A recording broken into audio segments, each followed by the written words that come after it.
Next project that wasn't on the list. I should be carrying on with the resin, but I'm not. I have developed a bit of an obsession with putting things on wheels. The new tool trolley is on new little casters. I put new casters on the planer so it rolls about. I've even put just some scrap wood on rollers down here so I can move things in and out. I've got boxes over there, plastic storage tubs. I've put little rollers on the bottom of them as well. They now move freely around. And it means I'm more likely to pull things out and get where I need to go because it's not a hassle to do so. Anyway, next step in the process of putting everything in the world on wheels is the fire pit. An obvious choice for something that should be on wheels. I have got approval for this because one of the things my wife doesn't like about the fire pit is that she can't move it out of the way and put a small table in during the day. So if we could move it about, even if it's quite hard and heavy to push, it would be convenient. At the minute, our fire pit stands on a spare patio slab. I'm going to raise up the spare patio slab, put casters underneath it and build a frame around it with which to push it about. This should be a relatively simple project. The main challenge is these massive sleepers that I'm going to build the frame out of. I considered building out a scrap wood because I do have a fair amount of scrap wood now. I've sorted through the workshop and put all the scrap wood where it needs to be. But firstly, it's going to be quite a feature in the middle, right in front of us when we're sat on the garden furniture. So it needs to not be quite as ugly as a lot of my work is. And secondly, we already have raised beds made out of similar sleepers to these, in fact even more massive ones. The guys who put those down must be superhuman. But I've ordered some of these, they arrived today. The first job is to cut them exactly in half, so I have 4 sides the same length. So that's the first job today. I've marked them up, I'm going to get a saw out and do lots of sawing.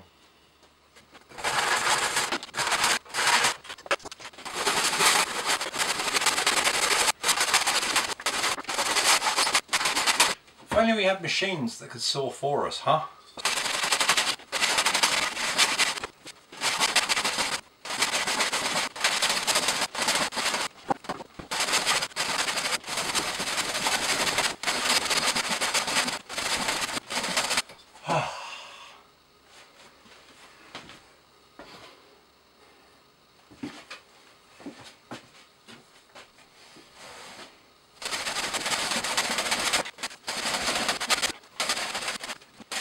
And there we go. That's the bit that's brawn rather than brain. So logically, I know this is a square because I've arranged each of the 4 pieces the same length in this configuration where they each overlap by the width of the other. So the pieces are each 60 centimetres long, and then there's a 10 centimetres you get from the width of the next one. So it's 70 millimetres in this direction,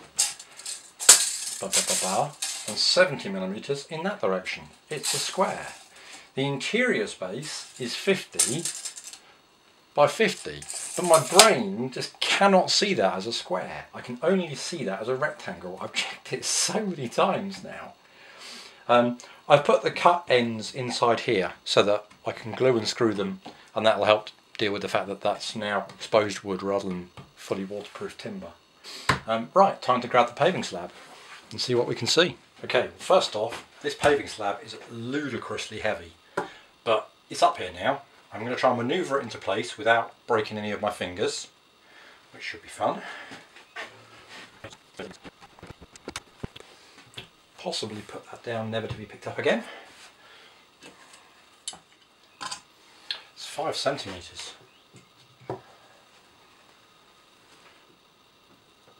5 centimetres all the way around. That's the border it needs. So the plan is to recess this into the top. I guessed 25 mils, but now it's here I can measure it slightly more precisely. Almost 30 mils there. Yeah, 25 mils would probably be awesome because it will just stand up. Do you want it flush so you can put a drink down? Or do you want it to stand proud? I think it needs to be flush. So it probably needs to be 27 mil. Let's write that down. 27mm, and it's directly in the middle of these things, which means it's 50mm. No, is that right? Yeah, they're 100mm wide, so 50mm from each side. Writing that on my sheets. And we're done for that for now. Next to do the casters. So I'm going to move this back outside. Okay, the next plan is to put a rail in on each side into which I can mount the caster. The caster needs 50mm of radius to pivot. 50mm of radius to pivot. I'm going to mortise into these side blocks and push this in before I assemble these, so that this is taking all the weight in a mortise rather than just on screws, because I think there's going to be a fair amount of weight going through these. Hopefully it's not more than they can bear. What were they rated for?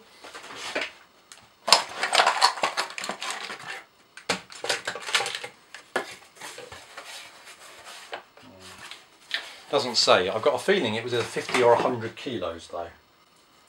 Oh, a quick note on these. I love these, but these ones came with brakes on, which aren't going to be a lot of use because they're going to be inside, so I can't use the brake pedal. And the brake pedal increases massively the amount of radius they need to turn. So I had to take a Dremel and chop the brakes off. So my fire pit on wheels will not have brakes. Wicked. Right, I think that's about enough for tonight because I'm going to start making mistakes.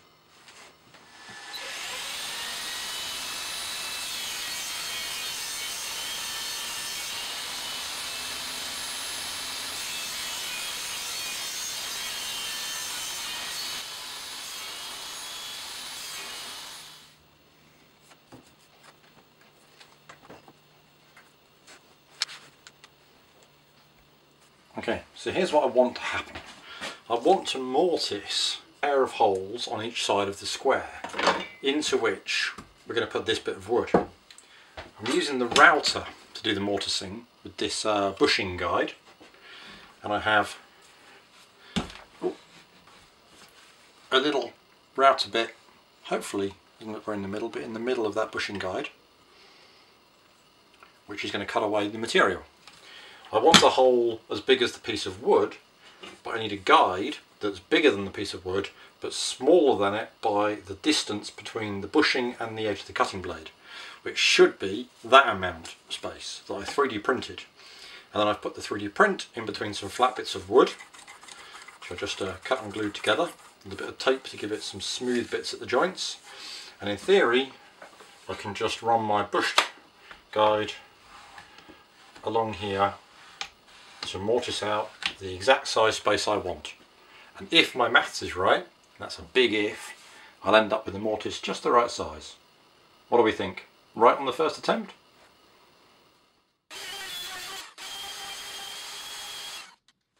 That is not a disaster. What is a bit of a disaster is my hogging out is actually too wide. Those holes I've randomly drilled inside the guide are of course not inside the inner rectangle, because I'm an idiot. Alright, let's try to get a bit more material off.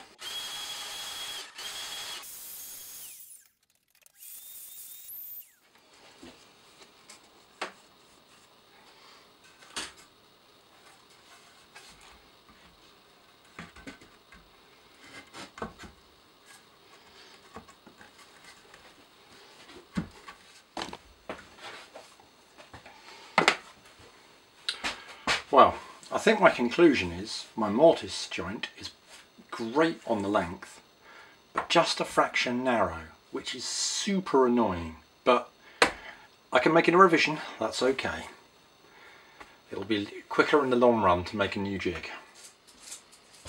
Alright, so off camera I made my jig a couple of millimeters wider and remade it, and I've set up to do the next mortise on this thing. I'm just going to cut the relief hole and then start some, what's it called, routing.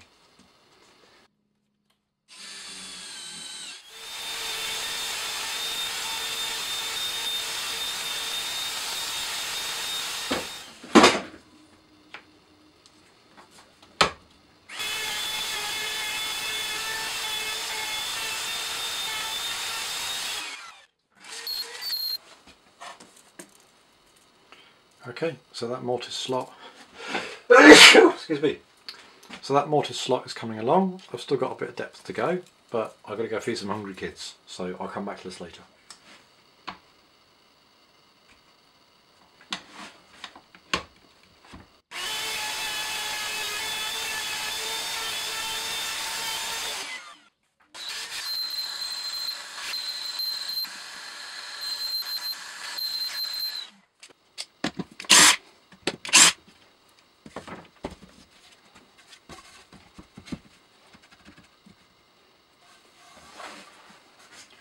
Alright then, that's a good start.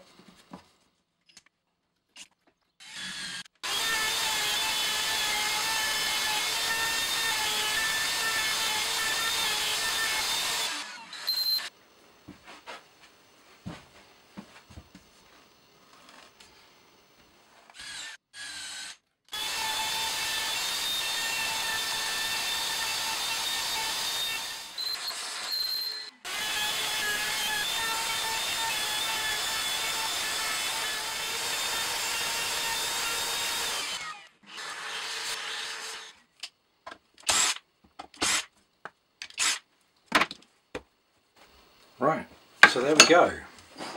4 mortises cut. It's probably where I should stop for the night, if I'm honest, apart from a little bit of tidying up, because I need to give the tools a rest and I need to give my brain a rest. Okay, so this is my basic frame, the square, and I've mortised in space for those caster rails, and now I just need to cut the caster rails to length and do a test fit before I start worrying about the next step.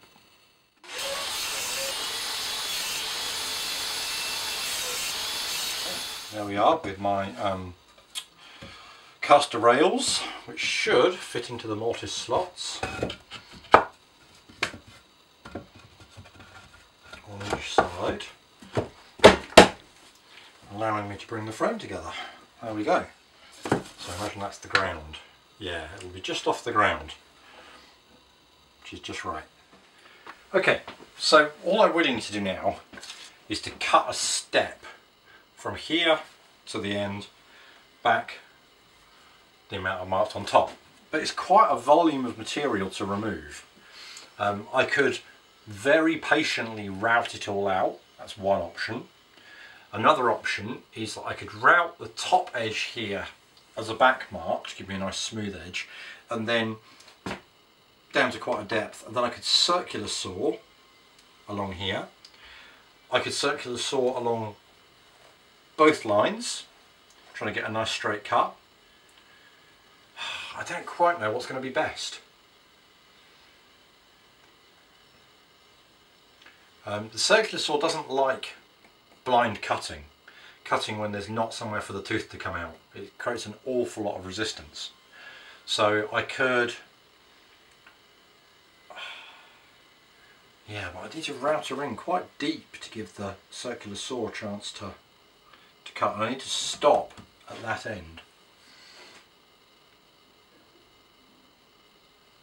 I just don't know what's going to be best here for removing all this material. I'll have a think. Okay, well, I've had a bit of a head scratch and thinking about the best way of cutting these next bits of wood. I'm favouring repeatability because I have got 4 of these to do, so if I can make it a nice repeatable process, that'll be ideal. I'm going to go trying to cut it patiently all on the router, even though it is a huge amount of material to remove. It is quite soft wood, so that might work in my favour. I had to put a thinner fence on here to get the depth, but in theory I've got an end stop, so if I start off on my end stop, push it back until it reaches the fence, and then slide it all the way along and out the side, I should get the right bit of wood cut. It'll be fine, right?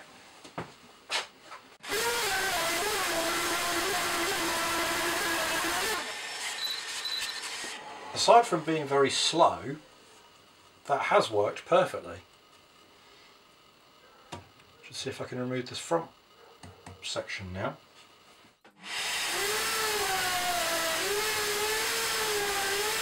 So the routing was working, the template was working, it was doing a pretty good job, but it was going to take a really long time partly because the router blade was just having to deal with so much material. I didn't have good dust extraction because of the way it's all set up. So my plan is to remove a load of the material first before putting it through the router, which I'm just going to hog out with a big drill bit.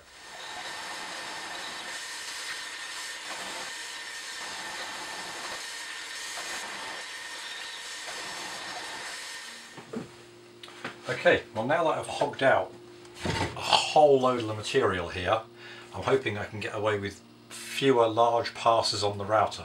Shall we see what happens? Oh, scary time.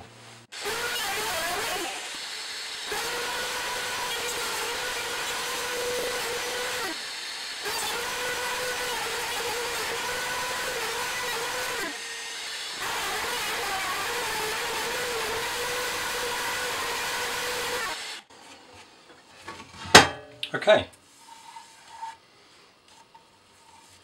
Tidying up aside, that's looking alright. I think we have a process. Alright, I've hogged out the top of the second one. I'm going to run this through the router now, see what happens.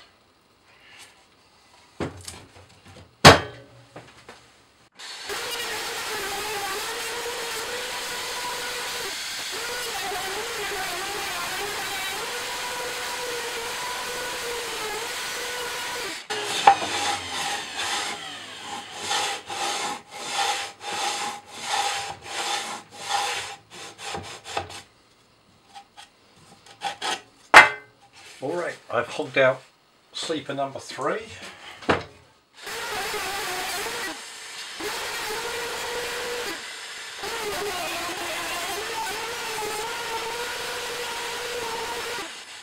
Last to the 4 sides.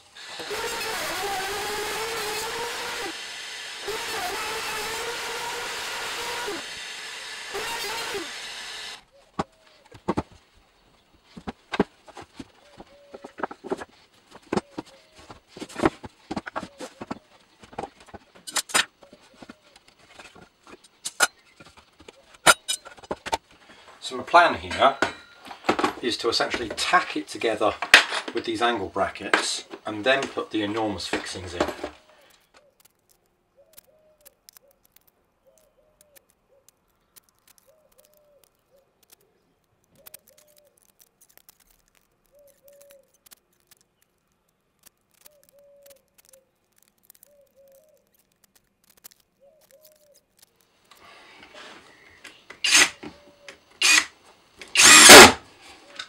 Okay, we should now have a frame, and I think that probably the most important thing to do is to check that paving slab, although once I've put it in, how will I get it out?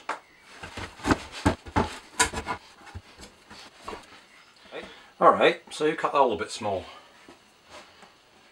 It's very much like the corners.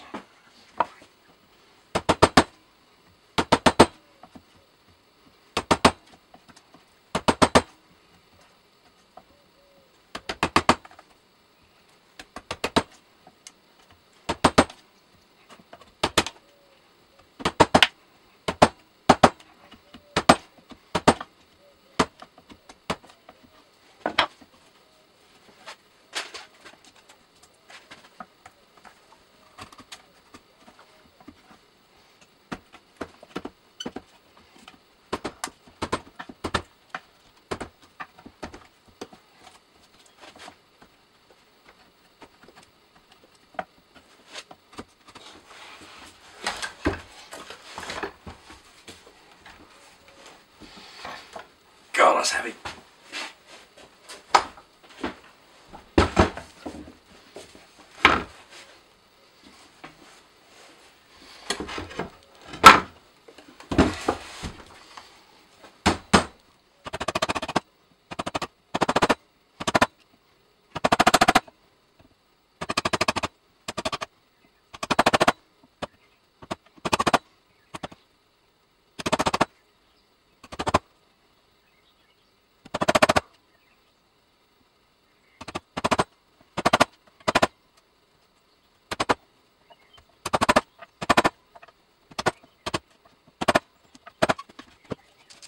Okay, the problem I have now is the paving slab is not square and the hole is square.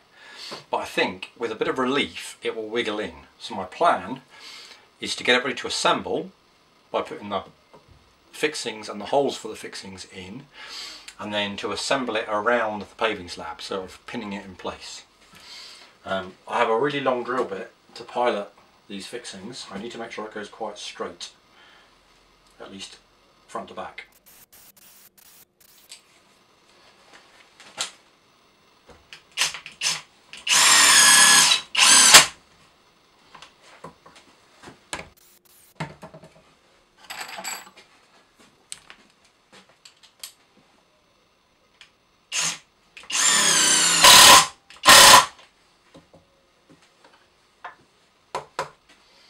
Okay.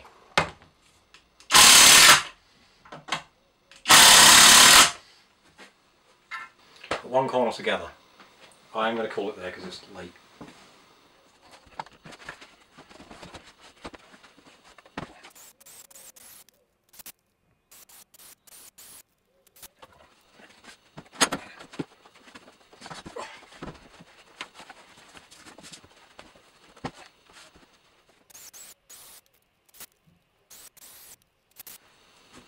It's 9 o'clock on a Saturday, waking the neighbours with a drill.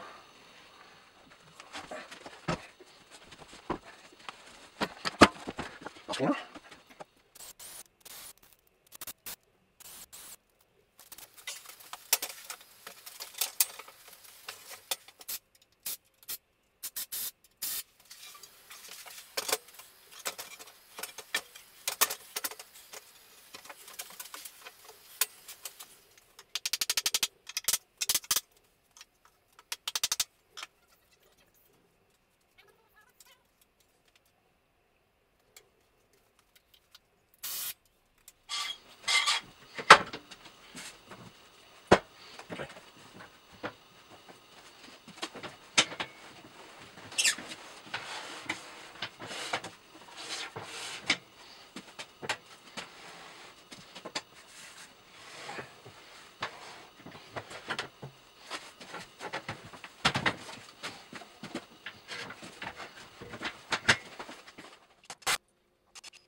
Okay, so my base is now complete.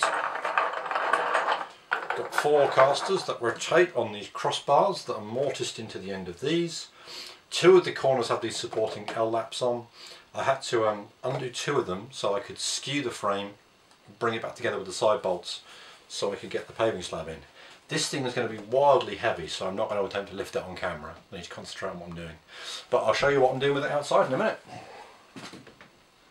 Okay, and now the fire pit. I haven't actually tried this.